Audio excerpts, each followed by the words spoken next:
Ei, estudante, aqui quem fala é Manuel Cabral e vamos hoje então falar sobre algarismos significativos ou então algarismos duvidosos, como são chamados, certo? Vamos então fazer a definição desses algarismos. O fundamento dos algarismos significativos, ele representa o quê? Quando são medidas certas grandezas, vamos supor que nós estamos medindo algo. O valor da incerteza pode depender de vários fatores, tais como a qualidade do aparelho utilizado, a habilidade da pessoa que fez a medida, certo?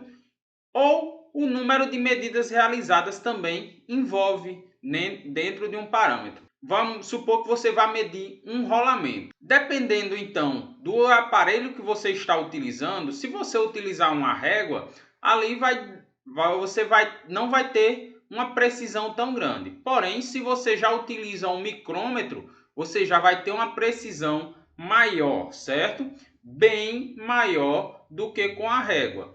E também, além do aparelho utilizado para determinar essas características desses algarismos significativos, também a pessoa que está manuseando o aparelho, a habilidade da pessoa com o mesmo. Porque pode ser que eu dê um micrômetro para a pessoa e a pessoa me dê um valor totalmente errado ou então um valor com muita incerteza referente àquela medida específica daquele determinado material. Na área de engenharia mecânica, a gente fazemos muita medida com paquímetros, micrômetros e outros aparelhos de medidas que são aparelhos que têm uma medida mais aprofundada, certo? Uma medida mais específica, que vai aí a 10 a menos 3, 10 a menos 6, dependendo dos aparelhos de medição, certo? A medida dele é tão precisa que vai em micrometros, certo?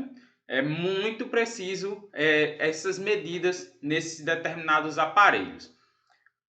Então, ali precisa de uma certa habilidade para manusear, para movimentar a catracazinha da peça ou coisas relacionadas.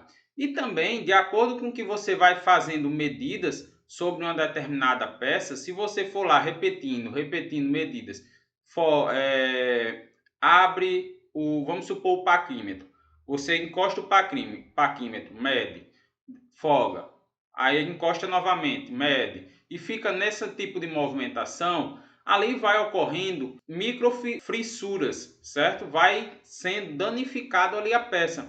Então, muitas vezes, de acordo com o número de repetições também, pode sofrer alteração nas quantidades de algarismos significativos ou até mesmo no valor, ou sofrendo então a alteração no valor que foi encontrado inicialmente, certo?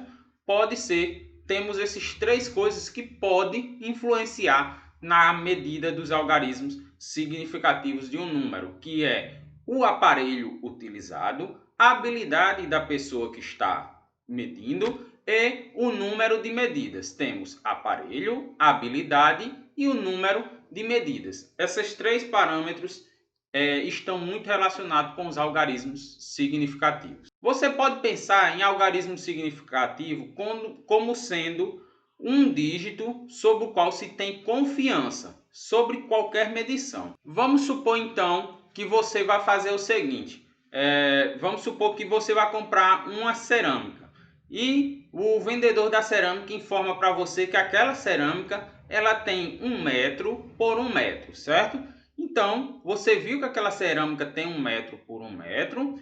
Aí, o que é que acontece? Se você medir com uma trena, provavelmente você vai encontrar 1 metro lá nos dois extremos, certo?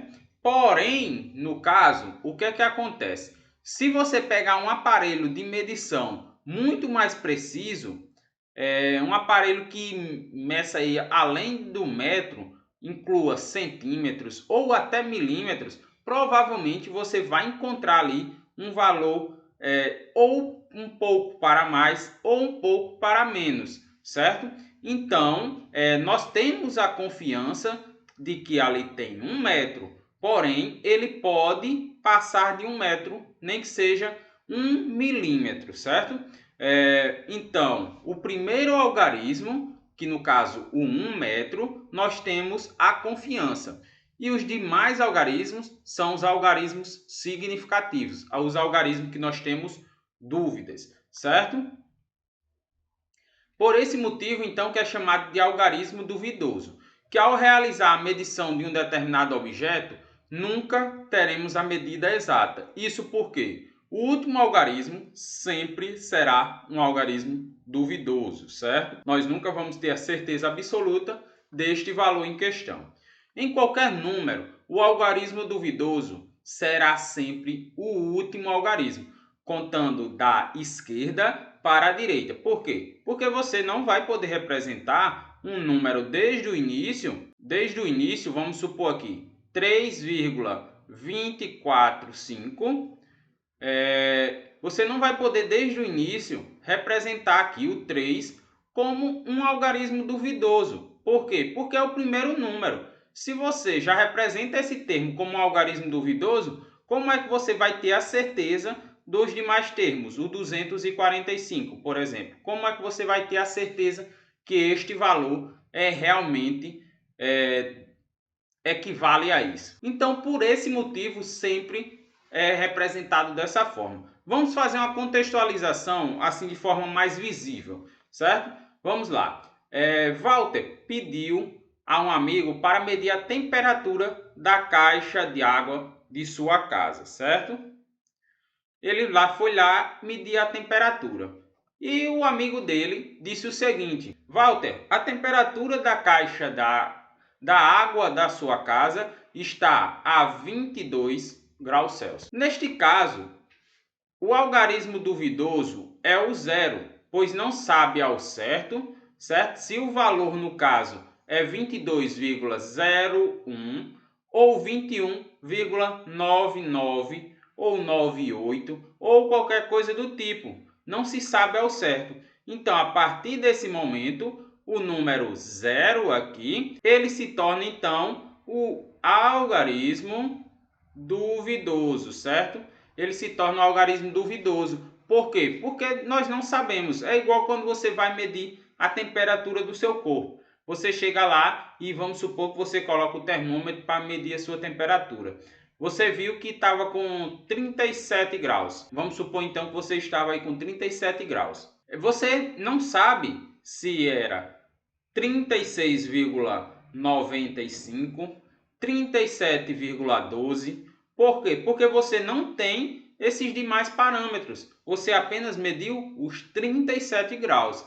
Então, ficou uma dúvida referente às frações, certo? Vamos agora para um segundo exemplo, uma segunda contextualização. Imagine agora, nós vamos medir o comprimento do dedo indicador, usando duas réguas, certo? Graduadas com graduações diferentes, certo? Com precisões diferentes. O que é que acontece? Nós temos aqui a primeira régua e uma segunda régua. Vamos medir aqui o comprimento desse dedo indicador aqui representado. Se nós observarmos aqui, nesta primeira régua, nós temos o seguinte: temos a certeza da leitura do 2, certo? Esse valor é certo que é. Este valor aqui sabemos que é 5, não é?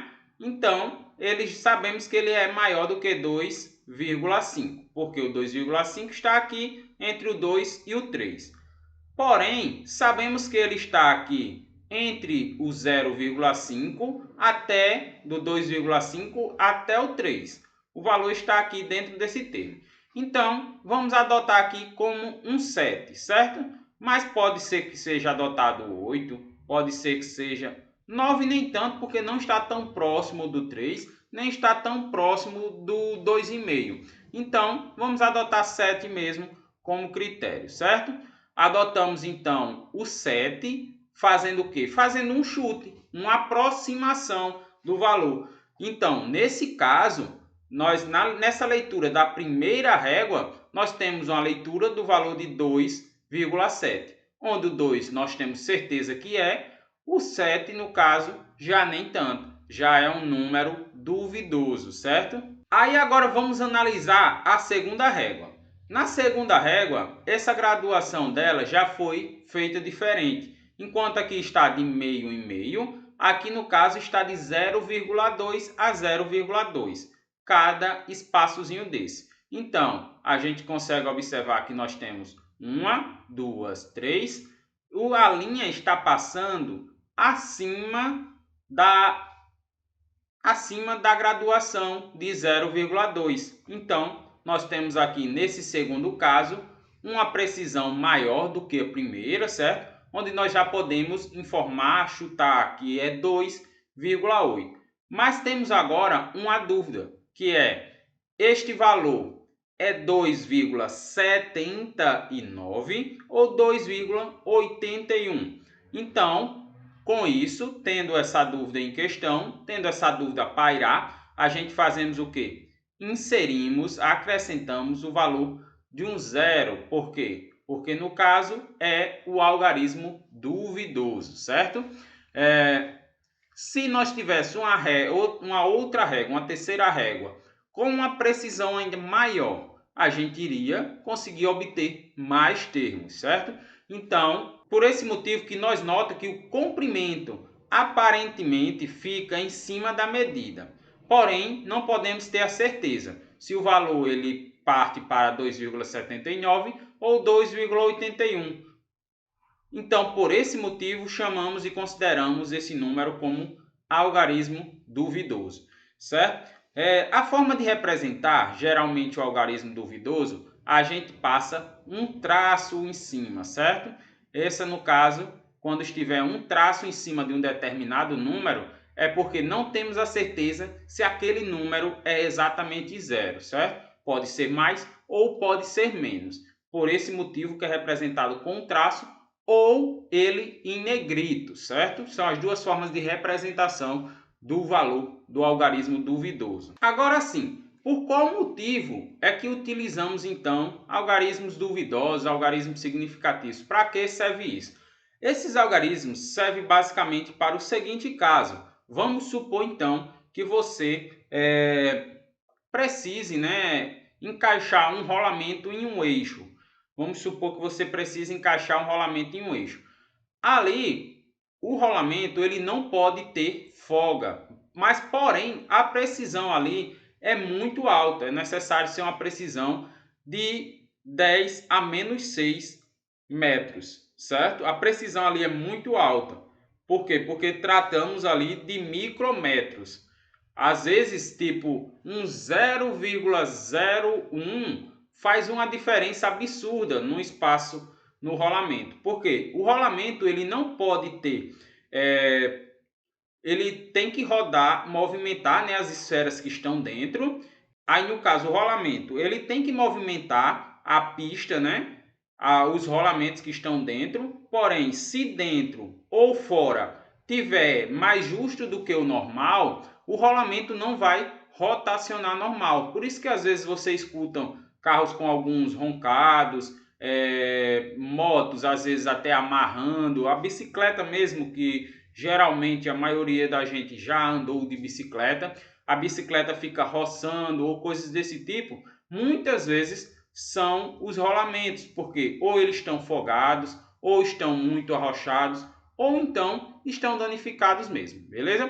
Basicamente, essa questão é mais para identificar esses algarismos duvidosos para esse tipo de situação onde tem uma medição muito precisa, certo? Então, ao identificarmos o algarismo significativo, dado a representação decimal, a melhor maneira de determinar quantos algarismos significativos um número possui é escrevê-lo em notação científica ou potência de 10, pois isso facilitará demais a interpretação do termo, pois serão algarismo significativo tudo, exceto a própria potência. Se nós temos um determinado número, o que é que eu quis falar com todo esse texto? Nós temos um determinado número lá qualquer. Se nós pegarmos esse número e transformarmos ele em notação científica ou potência de 10, certo? Os algarismos que ficou, com exceção da potência, é o número de algarismos significativos. Mas antes de mais à frente nesse conteúdo aqui, basicamente, Vamos falar aqui algo que eu acho que é muito interessante a gente saber, que muitas vezes é confundido pela maioria. O que é exatidão e o que é precisão. A diferença de um para o outro. Exatidão, vamos imaginar aquela mesma situação. Walter pediu a Tiago para medir a temperatura da água da caixa de sua casa. Ele disse que estava a 22,0 graus. Imagine que Walter contou que, na realidade, a medição é de 21,789. Nesse contexto, pode-se introduzir o conceito de precisão e de exatidão também. Por quê? É que o valor é de 22, é um número exato, certo? 22 graus. Porém, 21,789 é mais preciso. Enquanto um é exato, o outro é mais preciso. Geralmente a gente fazemos muito essa questão da exatidão para a precisão em horas. Vamos supor então que você já deve ter perguntado a hora, ou então alguém perguntou já a hora a você. Que horas? Aí a pessoa vai informar a hora. Geralmente, um exemplo, vamos supor que seja 9h58. Aí a pessoa, ao me perguntar a hora, eu pego e informo 10 horas. Aí a pessoa, tá certo, beleza. Este valor, no caso, é exato, 10 horas. Porém, o número preciso não seria esse, seria 9h58. A partir do momento em que eu digo a hora é 9h58, eu já estou sendo mais preciso para aquela pessoa, certo? Eu não estou sendo, eu não estou arredondando, digamos assim, a hora que está no momento, nesse exato momento, para uma hora que está próximo de ser, certo? É a mesma coisa, vamos supor, a pessoa fala, quanto é que você tem na sua carteira? Você olha lá, aí vê só as notas, aí diz, tenho 10 reais. Aí, tipo, a pessoa vai e lhe pergunta, você só tem 10 reais mesmo? Aí você, sim. Só que aí você se tocou que tem umas moedas lá. Aí você, não tenho só 10 reais. Tenho 10 reais e 30 centavos. Então você já deixou de ser exato para ser mais preciso para passar aquela informação para a pessoa. A diferença de exatidão e precisão, beleza? Sabendo então dessa diferença, nós vamos conseguir ter a ciência mais à frente da questão dos algarismos significativos. Do que significa a quantidade de algarismos significativos, para que saber a quantidade e coisas relacionadas, certo? Hoje, basicamente, ficamos por aqui. Na próxima videoaula, daremos continuidade a esse procedimento de algarismos significativos, beleza? Por hoje, então, ficamos por aqui e nos vemos na próxima videoaula.